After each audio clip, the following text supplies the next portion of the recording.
ఏంటంటే మౌనిక మౌనిక ఆ, ఏమైంది ఇప్పుడు 8 గంట టైం అనుకున్నావు?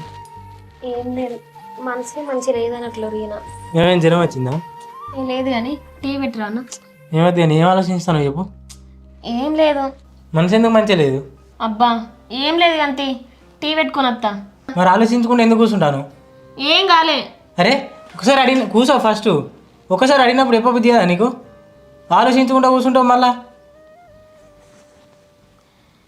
ఏం లేదు, నేను ఇలా కూరగాయలకేనా కదా, మా ఊరు ఆమె ఒక ఆంటీ కనిపించింది. ఆమె మీ ఇంటికాడ లొల్లిలు అవుతున్నావు, నువ్వు లేచిపోయి వచ్చి మంచిగా ఉన్నావు, నువ్వు వచ్చినందుకు మీ అక్క పిల్ల ఆగిపోయిందని మీ పెద్దమ్మ మీ అమ్మని పొట్టు తిడుతుంది అని చెప్పింది. నా మీద రందితోటి మా బాప అన్నం తింటలేడట, పిచ్చోడు అయిపోయిందని అన్నది. వీళ్ళ గొడవలు చూసుకుంటా మా తాత వీళ్ళందరినీ ఏరు పోసిండట.